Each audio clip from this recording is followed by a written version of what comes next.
Meus prezados Claudeir, Marco Antônio, o meu incidente ufológico teve início mais ou menos às 20 horas da noite do dia 14 de dezembro de 1983.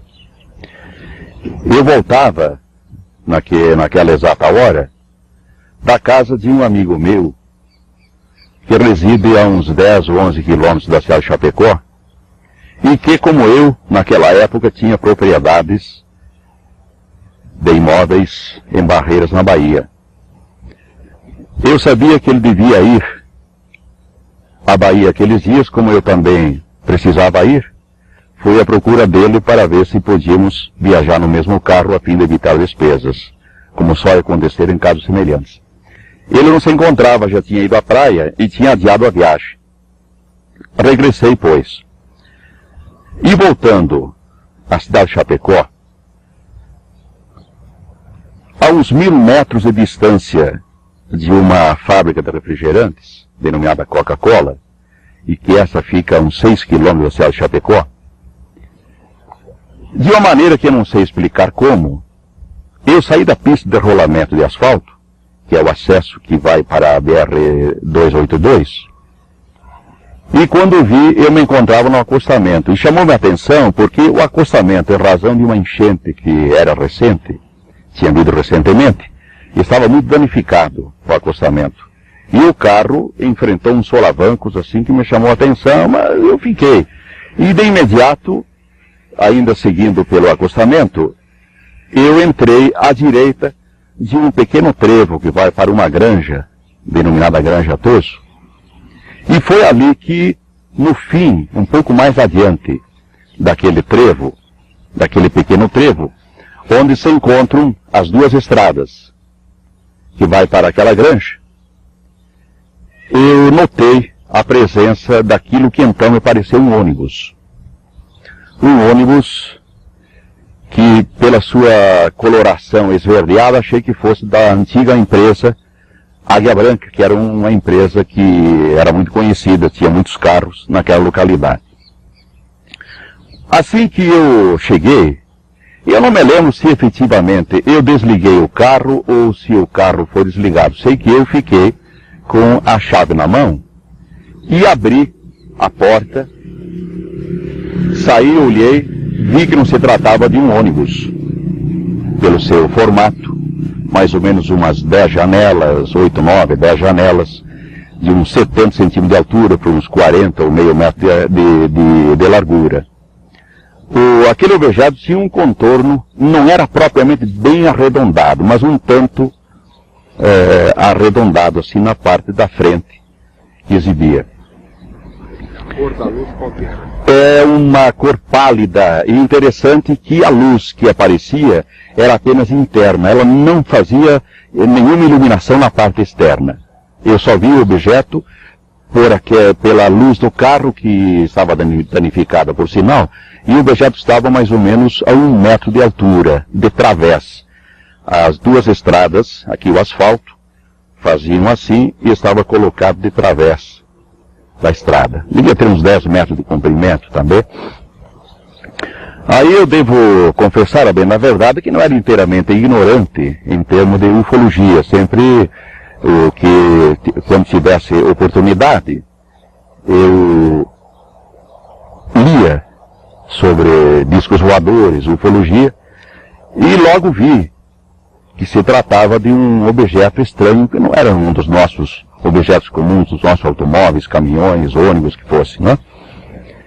E abri a porta, encostei a porta e dirigi-me para me aproximar, pois distava a uns 30 metros de distância, segundo eu pude verificar mais adiante da localização ao ponto em que ele se encontrava.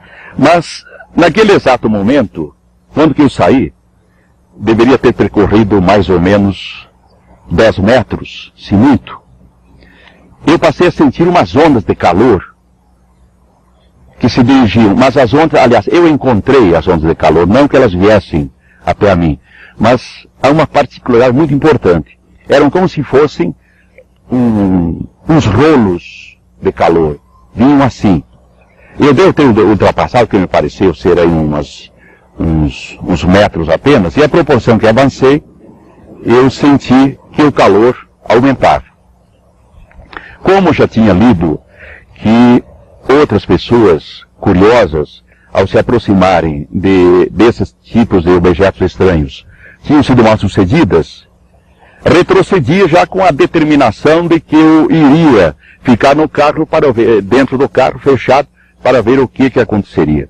Quando pus a mão na maçaneta da porta, nessa posição, para abrir a porta e entrar no carro, saiu daquele veículo, daquela nave, uma esteira de luz, com a largura mais ou menos de 1 metro, enormemente brilhante, pois a noite era escura, era uma noite serena, e produziu um clarão maravilhoso. Saiu aquela esteira de luz, o chão a estrada era de terra, onde se encontrava o objeto. E a estrada estava um tanto danificada em razão daquilo que eu antes me referi, que tinha havido uma enchente há pouco tempo. Então notei que a esteira, ela não obedeceu as falhas do solo. Ela veio assim, aliás, veio ligeiro mesmo. Veio rapidamente e eu me encontrava assim, abrindo a porta, e ela passou sobre os meus pés, sem produzir nenhuma trepidação, e voltou. E com ela eu regressei na mesma posição em que me encontrava, com a chave na mão, inclusive, e eu só me lembro até eu cheguei a uma distância como daqui aonde se encontra essa máquina agora, uns 2 metros e pouco.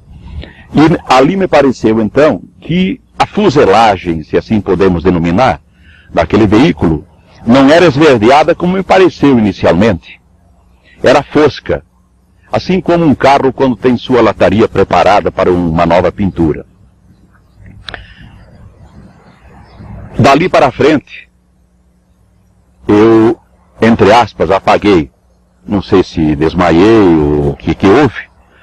O certo é que eu não me lembro de ter entrado naquele aparelho. E devo ter entrado, certamente, pelo que ocorreu posteriormente. Não sei se quando entrei, se foi por baixo, por cima ou por um lado lateral. Só dei acordo de mim. Dali também não sei há quanto tempo, porque obviamente não tive condições de avaliar o tempo. Quando me encontrei então, quando dei acordo de mim, eu estava num quarto escuro, num aposento escuro. Devia ser um quarto, devia ser um aposento, um recinto, enfim.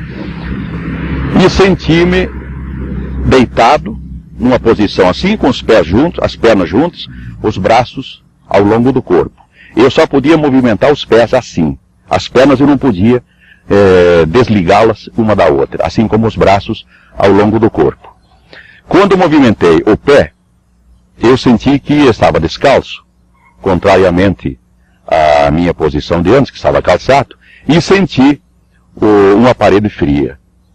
Ora, evidentemente que eu me recordei do que havia acontecido, até aquela hora que vi o aparelho, e eu entendi que devia ter sido enterrado vivo, aparentemente morto, mas que o pessoal da família devia ter me entendido como morto, e me desesperei. Eu chorei, chamei se alguém me estava ouvindo, um desespero como nunca tive na minha vida. Eu acho que é muito simples, é só avaliar. Alguém se colocar no meu lugar, escuro, e o frio intenso. E eu sentia que a cada instante o frio era muito mais intenso, ao ponto, eu comecei a sentir dificuldade de respiração, em razão do frio, e passei a não sentir mais o meu corpo físico, e houve um momento em que eu senti que eu existia, mas eu não existia fisicamente. Eu me sentia, sabia que eu estava vivo, tinha consciência perfeita como agora eu tenho o corpo, mas não sentia mais o meu corpo. Eu existia e não existia. E assim foi aquele sofrimento incrível. Também não sei avaliar até quando. É claro que eu já não estava respirando não. Mas de repente eu senti que a respiração me voltou. E eu tive a ocasião de dizer isso, inclusive, para o pesquisador Dr. Walter Biller, que é médico cirurgião, e para outros médicos. Eu senti aqui, aprendi que essa pequena saliência óssea que nós temos na base do peito é o sternum. Foi aqui que eu senti o primeiro movimento de vida, naquele incidente. E dali, aos poucos, eu fui voltando novamente, sentindo novamente o meu físico, aos poucos.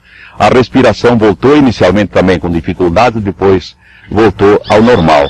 Senti-me feliz por não ter morrido, mas ainda me encontrava naquela sala ainda bastante fria e às escuras, deitado.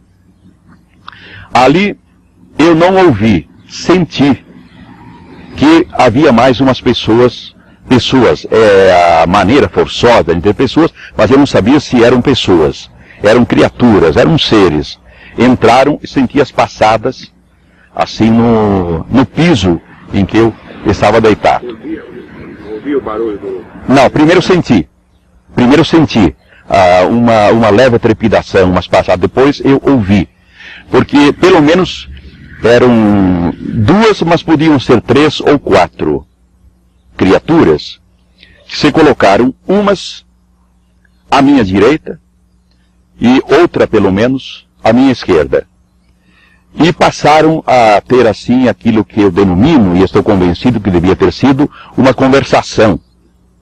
Porque eu não entendi, mas ora um conversava e o outro conversava. Um falava, outro falava, mas era uma fala muito estranha. Eram uns grunhidos de cachorro. E havia alguma coisa entre eles que às vezes se atropelavam, falavam ou grunhiam ao mesmo tempo. Não sei de que objetos se utilizaram, porque tanto na perna esquerda quanto na direita, o começo foi na perna esquerda. Havia algo com que eles me apontavam na perna e na coxa. Devia ser, parecia um lápis ou um prego, ou então, se era a unha, um dedo, devia ser algo muito duro, entende? Fizeram diversas, como é que eu vou dizer, me apontaram, não? Chegaram a tocar no corpo. Não, inclusive percutiam fundo, não? E no resto do corpo não mexeram, que eu me lembro pelo menos. E em seguida, essas mesmas criaturas, após haver sim, e aqui eu devo dizer o seguinte, que depois, quando que eu voltei ao meu mundo natural, e que me referi a essas criaturas, eu sempre dizia as pequenas criaturas, e uma hora eu me surpreendi também da maneira por que eu as denominava de pequenas criaturas, se eu não as vira, pois o quarto estava às escuras, eu não as vi. Depois, eu aqui já estou me adiantando um pouco, mais adiante, 2 anos e pouco depois, sempre rememorando o incidente, um dia eu atinei e fiquei feliz, porque descobri a razão pela qual eu entendia que eram criaturas pequenas. Porque na hora, quando me carregaram de lá, elas me ergueram, eu estava com o corpo inteiriço. Eu não tive nenhum dobramento, nenhuma articulação do corpo. Um deles me pegou por esta perna, assim, por baixo. Outro me pegou aqui, pelo menos eram 2. E um outro, assim, nessa altura do pescoço. E me carregaram. Rememorando isto, foi que eu deduzi que as criaturas eram pequenas. Por quê? Porque quando me ergueram apenas a uma alturinha assim. E quando grunhiam, naquele exato momento, eles não grunhiam mais do que essa altura. Então eu tinha aquilo no meu subconsciente, consciente, não sei como, só mais adiante que eu vim a descobrir por que eu entendia que eram criaturas pequenas. Bem, daí me carregaram para o que eu acho que era outro compartimento, porque num outro eu me encontrei depois, que possivelmente não era aquele, não. E só não era frio aquele compartimento. Uma temperatura, diria, normal. Deitado. E Inesperadamente, o quarto, aquela sala, aquela salinha, iluminou-se. Tive de fechar os olhos momentaneamente, como é comum, após um tempo que não se vê luz, e, curiosamente, eu olhei o que havia ao meu redor. Era uma sala de mais ou menos 2,5 metros por 3, por uns 2 metros e pouco de altura, porque eu tenho 1,74 m. E o teto estava um tanto assim, acima de mim. Pois bem, eu me encontrava deitado, e um tanto entorpecido ainda, olhei a um canto direito, à minha direita. Lá eu vi os meus sapatos, que usava então, colocados juntinhos, a roupa dobrada e as meias de través sobre a ponta dos sapatos. E vi que eu estava nu. Eu olhei, não vi sinal nenhum de abertura de porta, de janela, ou de qualquer outra espécie de abertura. A iluminação, a guisa de explicação, ela não provinha de parte nenhuma e provinha de todas as partes, de todas as paredes. Não estava em nenhuma daquelas paredes, nem no teto, nem no assoalho, mas ela estava em todas. A iluminação não tinha procedência. Aí eu levantei e, com uma certa dificuldade, porque eu estava muito entorpecido ainda, vesti-me, porque eu entendi e tive pressa em me vestir, porque eu sou muito pudico. Certamente todos o são, mas talvez tanto quanto eu, não sei se todos o são. Eu me vesti porque pensei, ora, se aqui estou, por mais que não tenha portas e nem janelas, mas a alguma hora alguém deverá vir, pois eu não entrei tonada. E vesti-me. Assim que eu me vesti, tive a curiosidade, passei a mão, assim, na parede, que era lisa, como se fosse um vidro, como se fosse um alumínio polido, e depois bati com a palma da mão, assim, ressoou um som, como se fosse um aparelho normal de concreto, mas aquilo não era de concreto, não.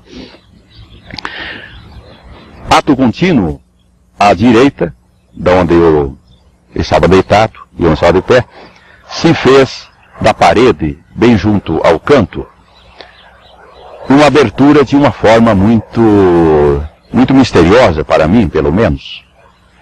Se fez uma porta, mas a porta se processou, não era uma... Ela se fez como se fosse uma porta de correr, mas não era uma porta de correr. Ela foi se abrindo aos poucos, como se algo estivesse comendo, entre aspas, estivesse gastando, mas isso com certa rapidez. Ela se fez nessa marcha assim, ó. Foi rápido. A porta era ogival. Talvez estivesse à minha altura. Do outro lado, também as paredes tinham a mesma coloração das paredes da sala em que eu me encontrava. Havia iluminação, mas não havia nada mais que me chamasse a atenção. E mesmo que não olhei mais, porque assim que aquela porta se fez, por ela entrou uma mulher de mais ou menos 1,20 m de altura, porque ela dava assim, a minha altura. Depois então eu mesmo medi 1,20 m mais ou menos. Uma mulher de cor branca, que se eu a classificasse pela cor da pele, de acordo com as raças que eu conheço, eu diria que deveria ser de origem alemã. Essa mulher possuía cabelos cor de palha de trigo, madura, amarelos, divididos pelo meio, lisos, aparentemente sedosos e que lhe iam até o pescoço. O rosto, os olhos chamavam a atenção acima de tudo, não tanto pela outra configuração do rosto, mas sim pelos olhos, muito distanciados do nariz, quase nas laterais e um tanto repuxados. Os olhos eram azuis, bem azuis. O nariz é um nariz normal, com um leve arrebite assim na ponta.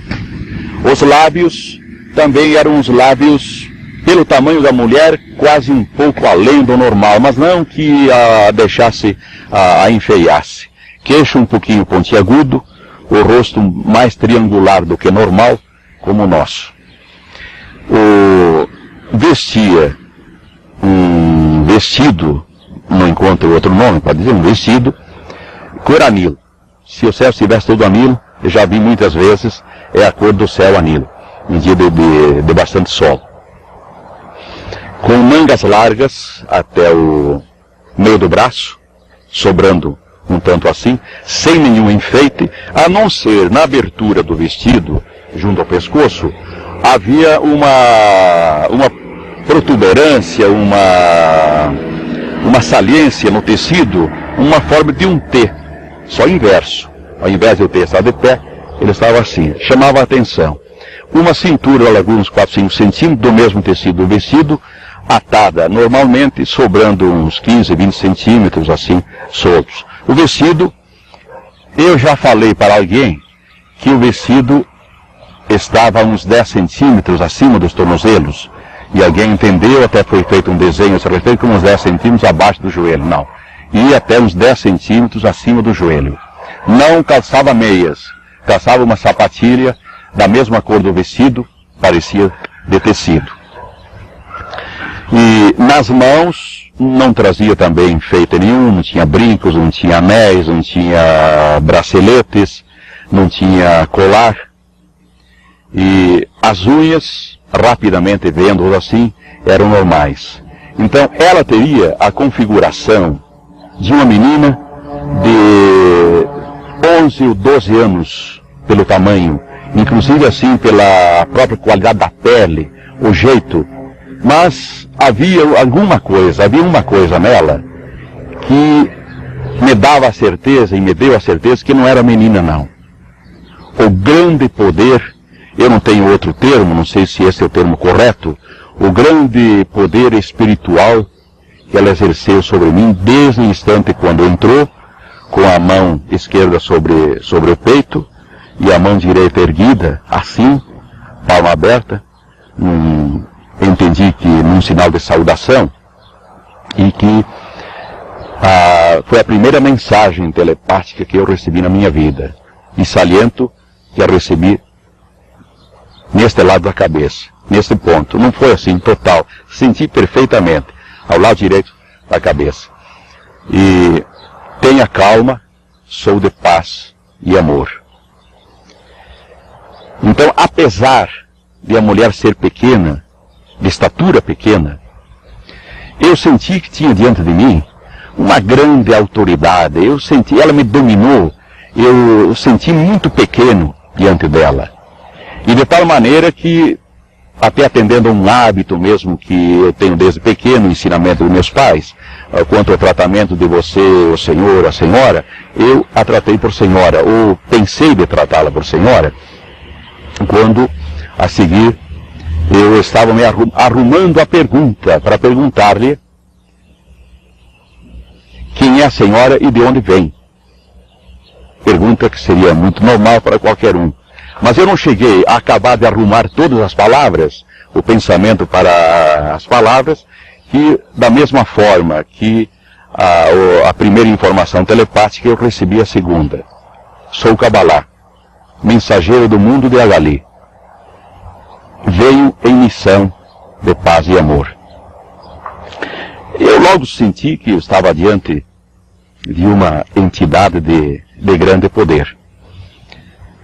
E aí eu pensei de perguntar-lhe, ou desejava, melhor dito, porque eu acho que não estava articulando as perguntas, eu sentia apenas a necessidade de perguntar-lhe, de fazer-lhe perguntas, e em contrapartida eu recebia a informação. Era meu desejo saber, ou a pergunta seria, onde estamos? E ela respondeu-me, ou informou-me, passou-me informação. Estamos no oceano, no oceano, a 180 metros abaixo do nível do mar.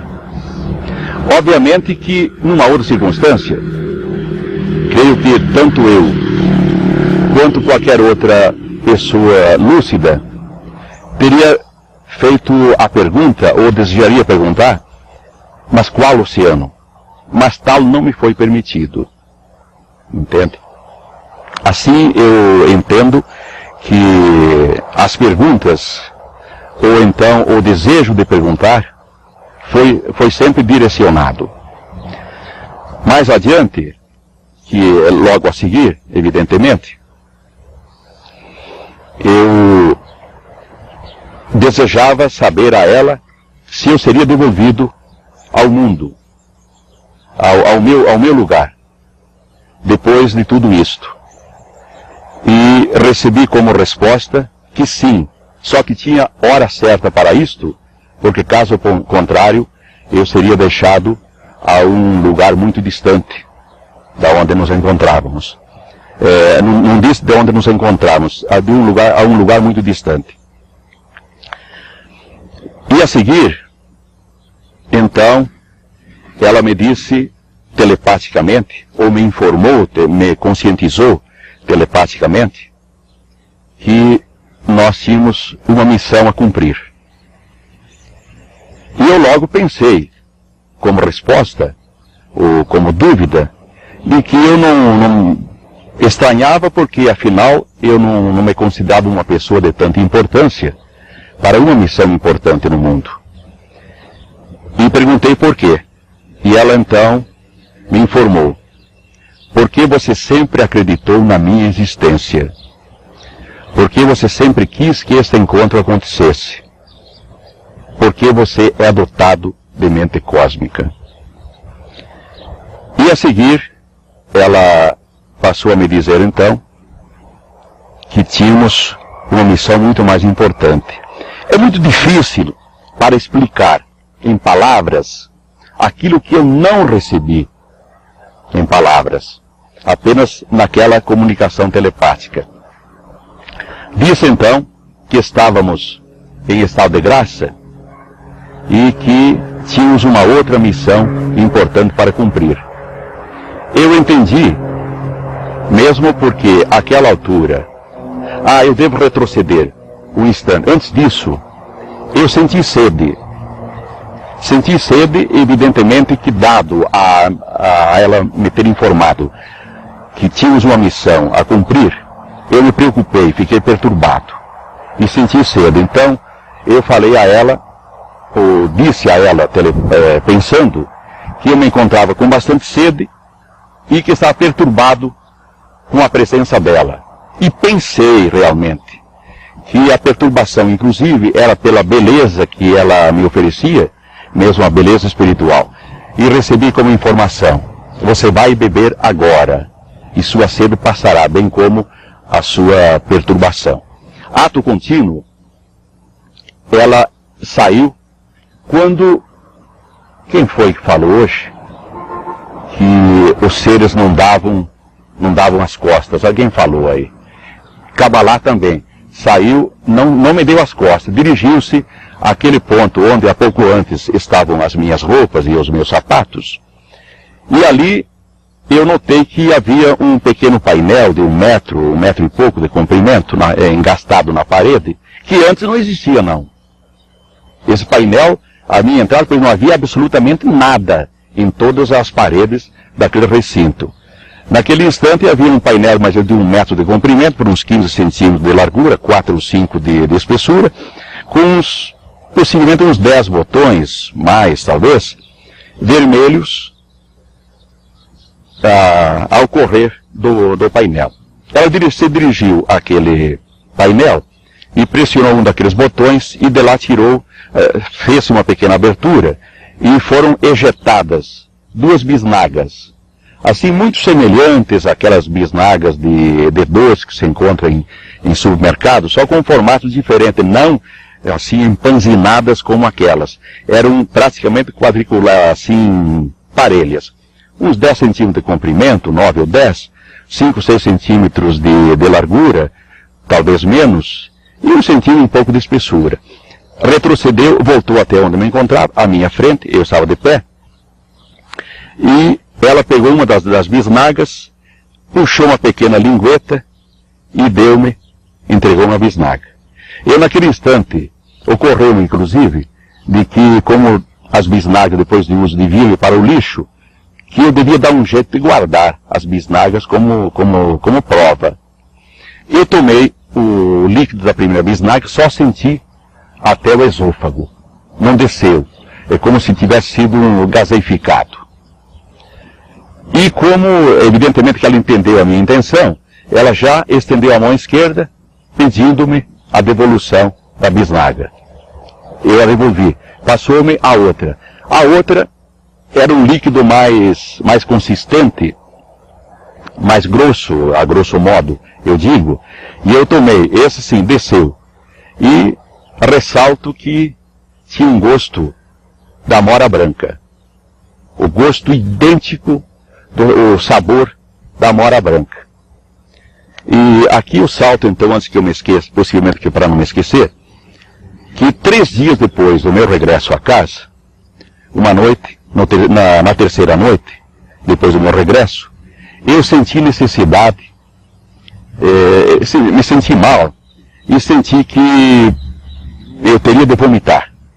Como o banheiro funcionava lá fora da casa, em que era uma casa do meu filho, eu estava parando porque eu morava na Bahia, naquela época, estava no fim do ano em visita aos familiares do Sul.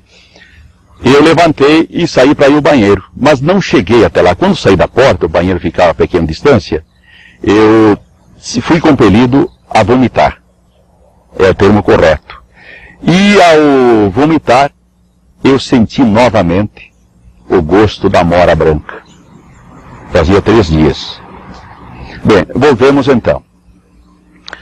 Aí, posteriormente a ingerir aqueles líquidos, então que ela disse, me informou telepaticamente, que tínhamos uma outra missão a cumprir.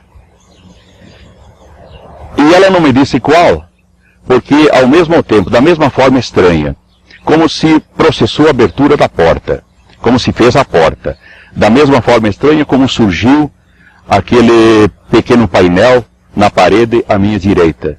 Também se fez, saiu da parede que se encontrava diante de mim. Era uma cama, era um sofá, que seja uma coisa, que seja outra. A largura de 1 metro e pouco também. E aquilo tudo como se fosse maquinal, como se fosse comandado. Kabbalah encostou-se naquele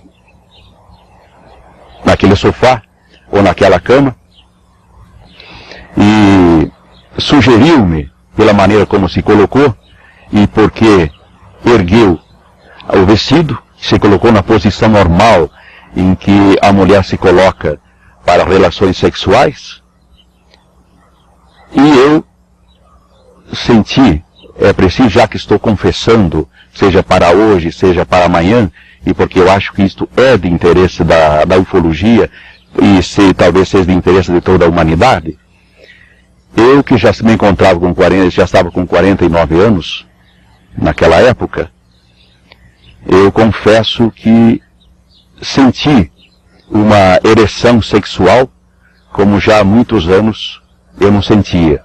De forma que o ato sexual foi assim muito rápido, foi uma ejaculação precoce, como se diz, foi me juntar à mulher e imediatamente o ato sexual se consumou. E como se nada tivesse havido, há uma parte, a única palavra que Kabbalah pronunciou, e por sinal de forma errada. Ao concluirmos o ato sexual, ela falou também no único sorriso, mas apenas um leve sorriso, porque ela nunca sorriu. Eu a classificaria como mais uma mulher triste do que uma mulher serena, normal. Ela falou assim, entre dentes, a palavra amor. A pronúncia aberta. Amor. E ergueu-se, levantou-se como se nada tivesse havido e disse assim: agora vou lhe confiar uma mensagem. Quando eu digo disse, foi telepaticamente, não através de palavras. Vou lhe confiar uma mensagem para publicá-la, dá-la ao mundo até o fim dos seus dias, mesmo enfrentando dificuldades e incompreensões. Ato contínuo, voltou novamente àquele pequeno painel, pressionou um dos botões e de lá, através de uma outra abertura, mas no mesmo ponto. Perdão, eu volto atrás para dizer, quando ela disse que me confiaria uma mensagem, eu disse a ela que eu não era muito bom de memória e que possivelmente, após sair dali, eu me esquecesse partes ou não completaria a mensagem. Então foi quando ela me comunicou que ela me faria repetir, ela diria para mim 2 vezes, recitaria 2 vezes a mensagem e que eu jamais a esqueceria. Foi quando ela se dirigiu então ao painel e de lá retirou um diadema, mais ou menos uns 25 centímetros, assim de hastes, e de frente, com a parte de baixo lisa, a parte de cima toda feita assim com pequenos círculos em verde, amarelo, vermelho. Verde, amarelo, vermelho. Depois que se pega da saída, aí pode, não sei como é que se faria a colocação. Chegou até a minha frente, com aquele objeto, com aquele diadema, e ergueu-se, porque ela é bem menor, e eu também inclinei a cabeça vendo o que ela desejava, e me colocou aquele painel, aquele diadema, nessa posição da cabeça. Ele não chegou a me pressionar, foi colocado assim, firme, mas não cheguei a sentir nenhuma machucadura na minha cabeça. E ela colocou novamente a mão sobre o peito, e com a outra mão, com a mão direita caída, não mais como antes, como na entrada, em sinal de saudação. E eu instintivamente fechei os olhos e passei a entender telepaticamente, a receber telepaticamente a mensagem.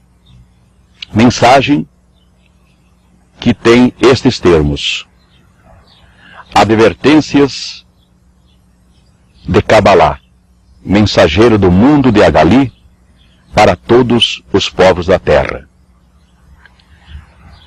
É preciso que sejam imediatamente desativadas as armas de guerra capazes de acabar com qualquer espécie de vida aqui existente. Além de toda a sua apavorante e mortífera devastação, uma guerra nuclear total colocará a Terra fora de sua rota celeste e causará graves distúrbios à vida de mundos vizinhos, alguns em dimensões que o homem terrestre ainda desconhece. É preciso que sejam abolidas as dominações políticas, econômicas e financeiras de nações sobre nações.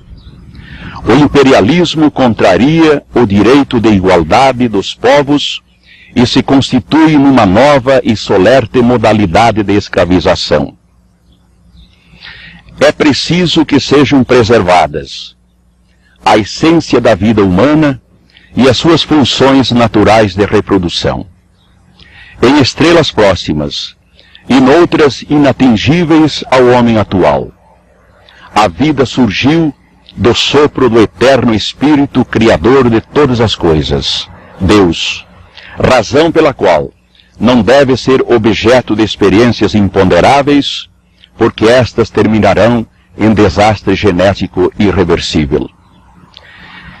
É preciso que, dentro do mais rigoroso critério de justiça e moral, com vistas para a solução dos problemas sociais resultantes da prolificação humana desordenada, sejam instituídos órgãos que, por vias científicas naturais, planejem e executem programas de controle populacional e de melhoramento biológico do homem.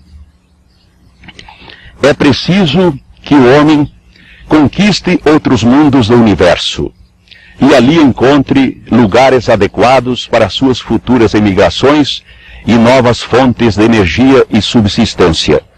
Mas antes deve conquistar seu próprio mundo, desvendando-lhe os enigmas que ainda existem na terra, no ar e no mar, conservando-lhe os elementos naturais de vital importância, defendendo-o da sutil pirataria do exterior e curando-lhe as imperfeições humanas, do corpo, do espírito e da mente. É preciso que, atendidas estas exortações, a humanidade esteja preparada para o período de extraordinários acontecimentos de que a Terra será palco dentro de pouco tempo. Os grandes eventos serão prenunciados por estranhas manifestações telúricas e sinais celestes de magnífico esplendor e inquietante beleza. Mestres da suma sabedoria tornarão a vir à Terra, renovarão ensinamentos maravilhosos e ajudarão a estabelecer nova sociedade política. Renascerá o paraíso terrestre, pleno de luz e amor. Então, através de meios e energias ora sequer supostos, o homem conhecerá os côncavo-convexos dimensionais da Terra, viajará às profundezas do universo e não sentirá as canseiras do tempo. E, como sublime conquista da capacidade criadora humana, será posta em ação a máquina do poder absoluto, engenho que, entre muitos outros prodígios, dará à humanidade a visão mais feliz e assombrosa de toda a sua existência, de toda a sua história. A ressurreição dos mortos na faixa dos 4x. Advertências de Kabbalah, mensageiro do mundo de Agali, para todos os povos da terra. Após isto, ela continuou com a mão esquerda sobre o peito e sem maiores preâmbulos. E aqui gostaria de fazer uma consideração que é muito pessoal e talvez de interesse para os senhores ufólogos atentos, inteligentes e experientes que são. Eu completo dizendo da forma como ela se despediu, para depois eu fazer a minha consideração pessoal. Sem mais nem menos, então, ela disse, agora, me informou telepaticamente, os nossos mundos estão interligados por uma ponte de 46 pilares e pelos nossos filhos, Mada e Madana. Eu não tive tempo de pensar, de sugerir perguntas, porque ela postou-se, ergueu a mão, assim como inicialmente entrou naquele recinto, e sem mais nem menos, paz e amor. E saiu pela porta, não me dando as costas, saiu assim de costas. A porta se fez por aquele mesmo processo, fechou-se pelo mesmo processo, e eu me encontrei só. A minha experiência foi um tanto dolorosa, e mesmo muitas vezes, rememorando o incidente, eu confesso aos senhores que tenho chorado, e tenho sentido muito aflito, pelo fato de, após aquele acontecimento, que para mim foi de extraordinária importância, pelo fato da relação sexual, da união que houve com aquela mulher, saiu, despediu-se, paz e amor, não houve assim a menor demonstração de sensibilidade, de afeto, de amor, de sentimento, que é muito normal, por mais falhas que o homem humano possua, ao se despedir de uma mulher com quem teve amor, com quem teve relações sexuais e de quem teve a promessa de filhos, eu entendo que devia haver um tratamento mais afetivo, uma palavra de consolo, de espera, de aguardo. Mas isso não houve. E me fez muito infeliz. E muito infeliz, inclusive, porque apesar da experiência. Eu não tinha com quem trocar confidências, com quem contar da minha mágoa, contar do meu sentimento, nem mesmo a minha própria esposa. Eu não contei e não manifestei tais sentimentos para não machucá-la, para não feri-la. Aos meus filhos também não, porque falar a eles seria como falar à minha mulher. Então esta é a nota muito particular, muito pessoal, que eu faço questão que os senhores, com a experiência que têm, com a visão que têm do fato ufológico, anotem e guardem este meu sentimento. Eu entendia que pelo que ocorreu, Kabbalah devia ter se despedido, aquela mulher, aquela pequena, grande mulher, devia ter se despedido de outra forma. Mas não o fez. Kabbalah saiu. Eu, apesar da curta duração de tempo com aquela mulher, tal fascínio ela exerceu sobre mim, que quando ela saiu eu me senti triste, sozinho, mesmo pela maneira também como se despediu, que eu já falei. A sala escureceu novamente. As luzes se apagaram pela forma qual eu não sei, e aquelas criaturas, presumo que deviam ser as mesmas, que antes me haviam abordado naquele outro recinto, a mim me parece que era outro recinto, aquele não podia ser, porque de lá eu saí, né? Entraram e me pegaram assim, grunhiram, entre eles, deviam ser 2, 3, me pegaram pelas calças assim, e me puxaram, me conduziram. Senti que passei por uma abertura, porque eu já conhecia o recinto, e sabia que tamanho o mesmo tinha. Então, devia estar naquele anterior. Ali, me puxaram para baixo, grunhindo aquela linguagem ininteligível para mim. Eu entendi que devia deitar-me. Deitei-me. As salas escuras, como estava anteriormente, e eles se retiraram. Não houve nenhum outro incidente. Eu fiquei deitado e o frio começou novamente. Mas eu não cheguei a sentir os mesmos sofrimentos que eu havia sentido antes. Senti que a sala estava voltando a uma temperatura novamente baixa, mas eu não cheguei a sofrimento nenhum, como antes. E ali também apaguei, se esse é o termo correto para dizer que eu não me lembro o que aconteceu. E voltei a dar novamente acordo de mim, no outro dia, mais ou menos às 6 horas da manhã. O sol estava querendo apontar, não tinha apontado, já era 15 de dezembro. Era um dia bonito de céu azul, muitos passarinhos cantando ao redor. Eu me vi deitado no meio de um matinho, uma capoeirada, um mato maior, assim, só mais ou menos um espaço como menor que este recinto. Era de capoeira baixa, que lá nós denominamos vassourinha. É uma vegetação que cresce em lugar depois de alguém fazer uma roça, né? Então lá havia isso. E à direita havia um morro alto, me lembro da presença de uma palmeira, árvores características da região, mas mato alto. E muito ruído de veículos. Veículos pequenos, veículos grandes, caminhões, que a gente reconhece. Assim eu volvi os olhos à frente de onde estava deitado e vi que não me encontrava a muita distância de uma rodovia, de bastante tráfego, apesar da hora. Porque lá aquela rodovia realmente é de muito tráfego, tanto de noite, domingo, é uma rodovia de muita movimentação. Aí eu olhei o relógio, marcava as 10h05.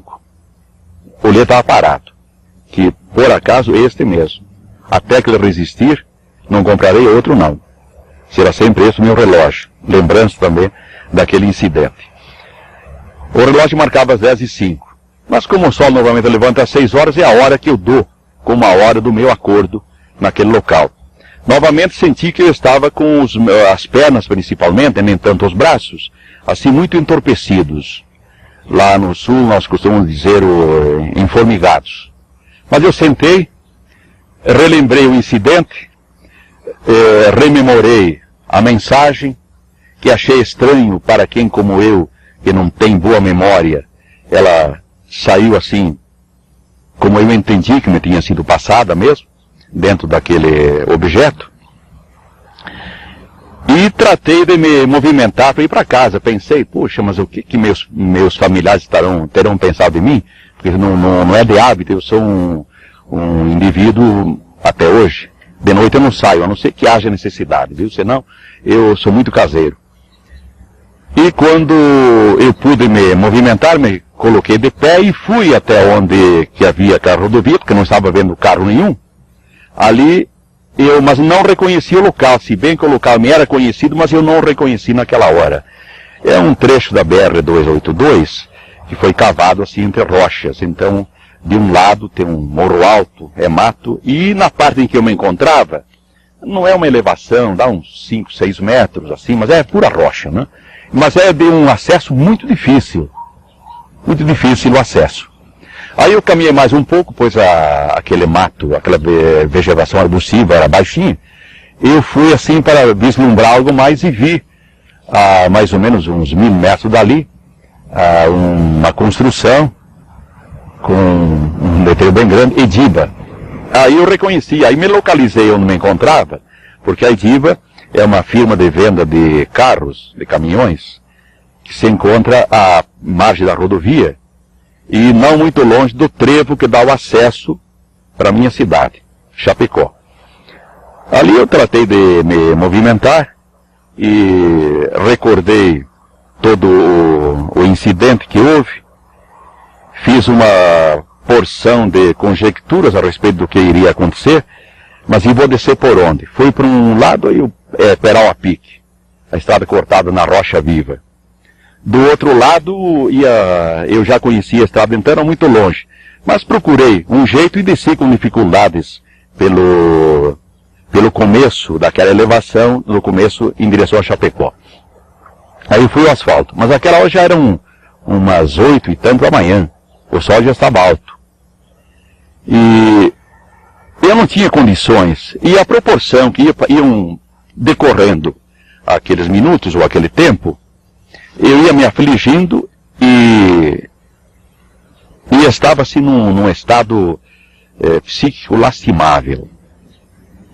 Eu não me conformava com o que tinha acontecido e assim por diante. Aí quando que eu desci até no asfalto, passou um conhecido meu e, reconhecendo-me, inclusive tinha havido há pouco tempo antes, naquele mesmo local, coincidentemente, um filho dele voltando de uma manhã de um baile, houve um acidente, ele bateu com um carro novo no peral de pedra e morreu, e eu que passei logo a seguir, porque eu fazia um programa de rádio numa cidade vizinha, eu fui o primeiro a chegar. Mas ele já estava morto quando cheguei. Só depois, lá na ida, passei na casa daquela família, eu conheci o moço e comuniquei a ocorrência. Então, esse senhor, que é da família Tosso, ele passou de automóvel e me vendo, ele fez menção como quem queria parar para me oferecer carona. Eu não me sentia em condições, não tinha condições, eu não queria falar com ninguém quanto ao incidente. Aí eu fiz que ele fosse, acho que ele estranhou, porque eu estava sem chapéu, estava só com uma camisa de flanela amarela, e eu segui. Mas quando passei pela Ediba, que ficava dali mais ou menos a uns 1000 metros, eu senti necessidade de ir até a Ediba e pedi o telefone para telefonar em casa, para saber, para dizer que eu não encontrava ali, não sei se estava a minha procura ou não. E aí eu fiquei sabendo, então, por palavras de uma nora minha, que aí havia uma verdadeira multidão em casa. E minha mãe, inclusive, que é uma senhora já de certa idade, teve diversos desmaios, quase morreu, coitada. Eu telefonei para casa. E depois, seguindo a pé, eu fui até mais uns 1000 metros à frente, tem o trevo. Aí eu pensei, mas não tenho condições de pedir carona, ninguém poderia me perguntar, e não tinha condições de fazer. Após haver telefonado para casa, eu retomei a 282 a pé e dirigi-me até o trevo de acesso à cidade de Chapecó, que dista da Idiba mais ou menos 1 quilômetro. Fiz aquele percurso num deplorável estado psicológico, porque a cada instante que passava, mais eu me compenetrava da importância, da gravidade do incidente porque eu acabava de passar. E já mesmo tinha recebido a informação via telefone de que em casa havia um verdadeiro pandemônio, uma angústia total, minha mãe passando mal, minha filha passando mal. E aí eu fui me desesperando, e grande era o desespero, maior era o choro. Passei pelo posto onde tem pessoas conhecidas, fiz questão que não me vissem, fiz questão que não me carregassem, e eu me havia decidido ir embora sozinho, por mais que distasse ali uns 10, 11 quilômetros, porque teria tempo suficiente para me recompor psicologicamente. Esse era foi o meu objetivo daquela hora. Mas ao passar um pouco do trevo, daquele posto de gasolina, coincidentemente, passa um carro por mim, com a inscrição da Telesc, que é Telecomunicações de Santa Catarina, e passou por mim e parou lá adiante uns 50 metros, pois ia meio corrido, e vi que desembarca do mesmo carro o meu filho mais velho. Aí ele já sabia, porque tinha sido alertado também via telefone, que se encontrava numa cidade do interior de Santa Catarina, a uns 60 quilômetros dali. Ele trabalhava no interior, e minha nora, então, a esposa dele, havia telefonado depois de exaustivas buscas, porque não sabiam em que cidade se encontrava, não sabiam em que hotel estava, até que o localizaram, então, e comunicou a ele, então, da minha desaparição e de tudo o que estava acontecendo de triste lá em casa. Aí o meu filho, muito surpreendido, desceu e se dirigiu até onde me encontrava. Eu não pude falar com ele porque estava num pranto incontrolável. Aí ele me fez embarcar no carro então, e passamos então no local onde eu tinha o carro, que se encontrava fechado. Eu não me lembro se eu fechei o carro, se alguém fechou, mas enfim, o carro estava fechado. Aí eu deixei a chave que eu tinha no bolso, e que posteriormente também verificou-se que estava imantada. 52 dias depois a chave do carro ainda tinha imantação. Aí outra pessoa da família levou o carro e eu segui. Quando me levaram para o hospital, o médico me fez perguntas, o que tinha acontecido.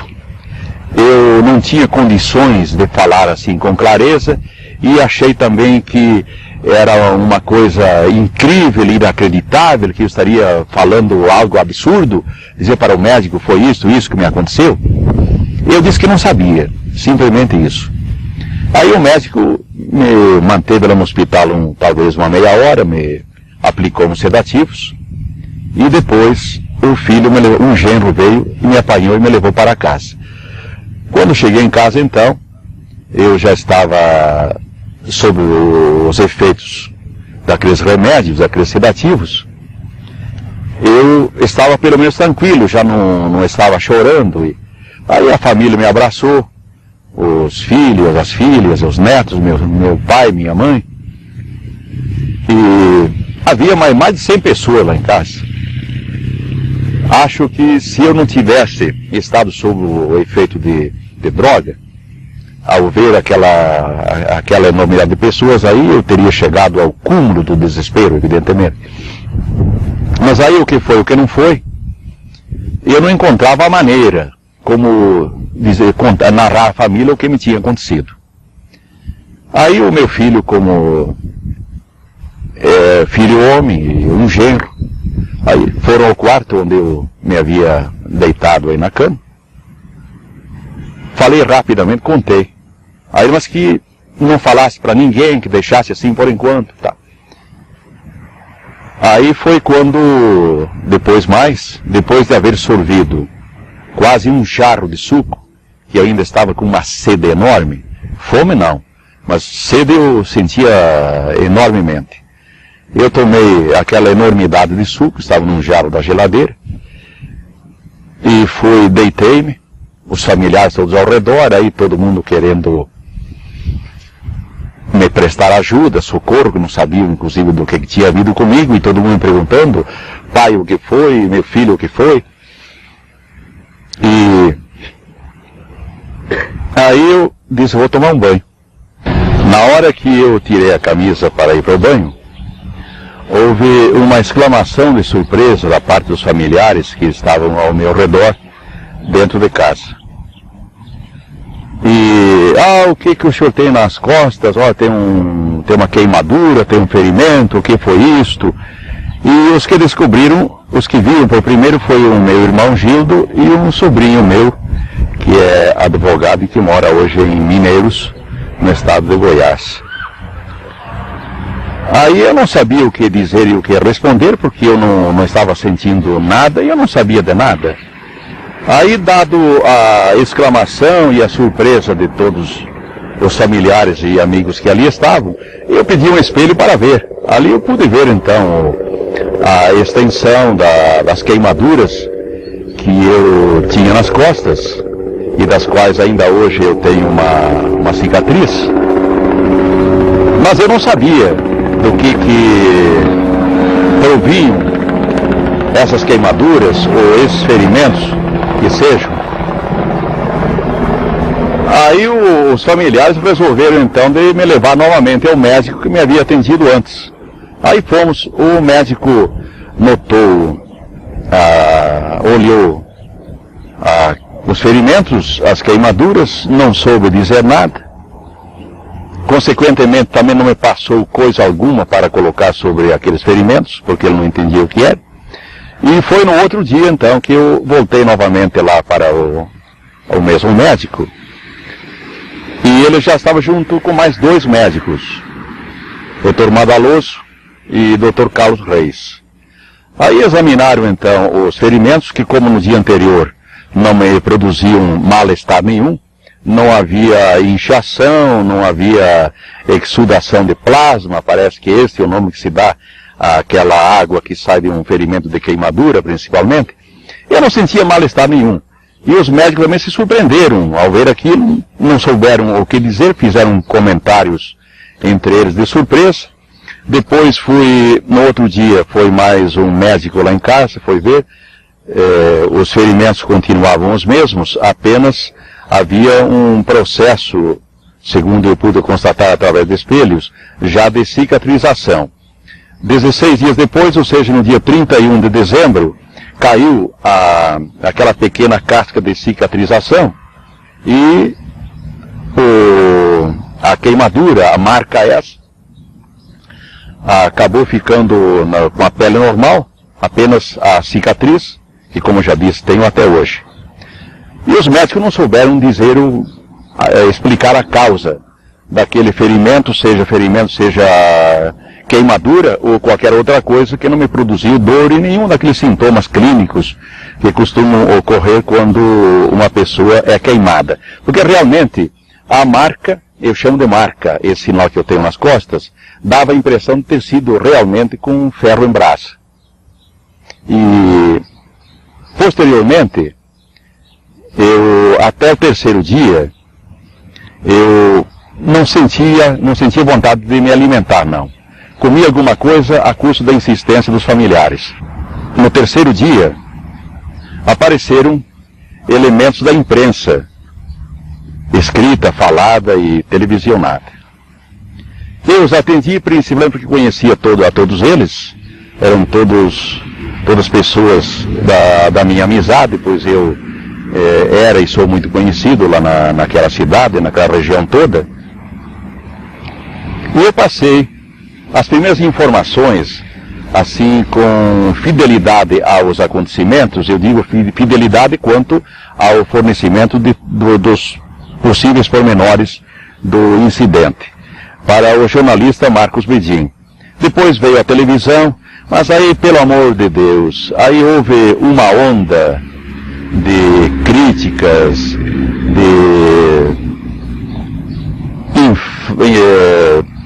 coisas, enfim, tristes até de serem repetidas, de descrenças, dizendo que era invenção minha, que eu mesmo me havia queimado, que eu estava à procura de publicidade, que eu queria nome, e todas essas coisas. Então isso foi uma fase muito deplorável, muito triste, e que fez com que eu, inclusive, me afastasse.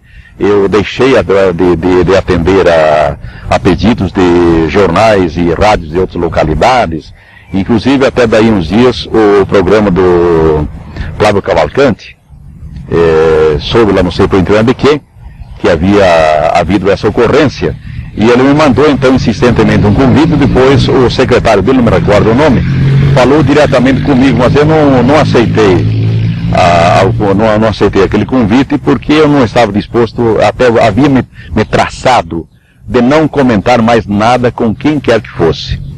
Infelizmente isso aconteceu. Dali a 40 dias, lá esteve um pesquisador de Curitiba, da CIPEX, Dr. Daniel Rebisso Guesse, e fez aí uma entrevista muito meticulosa, me parece que extremamente cuidadosa, assim, nos pormenores de toda a história.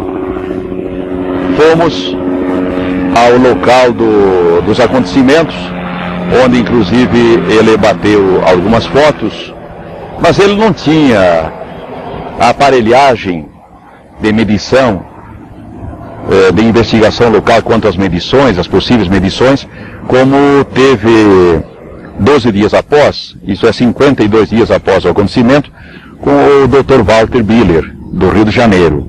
Ele foi lá com uma aparelhagem especial e voltamos novamente, depois de ouvir a minha história, voltamos, fui ao local com ele, no local do rapto, fomos depois aonde eu fui deixado, e no local em que eu fui raptado, ali a poucos metros do local em que esteve estacionado ou parado aquele objeto voador, disco voador, nave, seja lá o que for, havia uma cerca, e eu acho que ela existe ainda até hoje, 4 fios de arame farpado. Ali o Dr. Walter mediu a imantação daqueles fios e acusavam 2,5 ou 3, não me recordo bem, quanto à cerca. Quanto a um cabo de aço de sustentação do poste de transmissão de energia elétrica que existe no local, ele fez a medição e acusou o máximo 5 Gauss. Eu não me recordo o nome daquele aparelho, sei que é um magnetômetro, pelo que ele me disse, que eu até não conhecia, fiquei conhecendo naquela oportunidade. Depois então, nós nos dirigimos dali, depois de investigações, fotos que ele bateu e mais perguntas que ele fez com relação à posição em que eu me encontrava, a posição do carro e etc. Aí saímos e fomos para a casa de um cunhado meu, que morava frente à delegacia de polícia, num bairro da cidade de Chapecó. Ali estavam estacionados 14 automóveis. Então o Dr. Walter lembrou-se, diz assim, mas e nós não medimos, não verificamos se o carro tem qualquer imantação.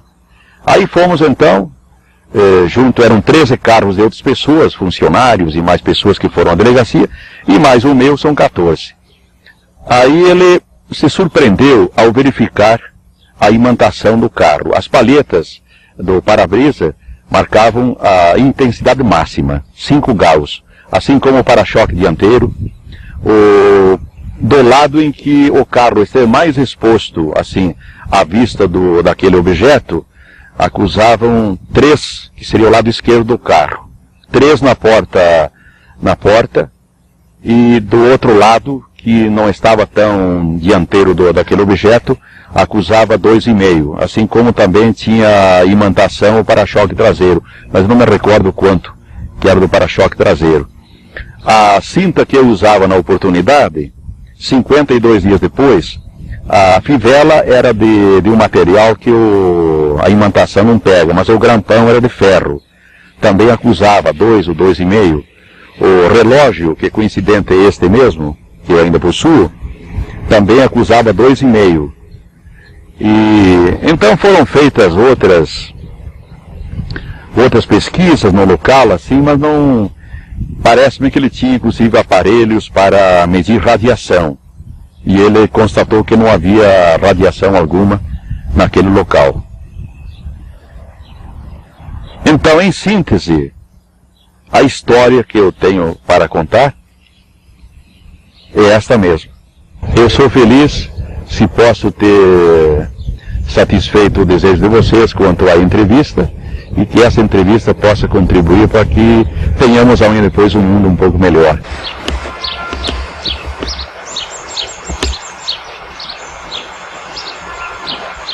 Realmente é bem visível ainda.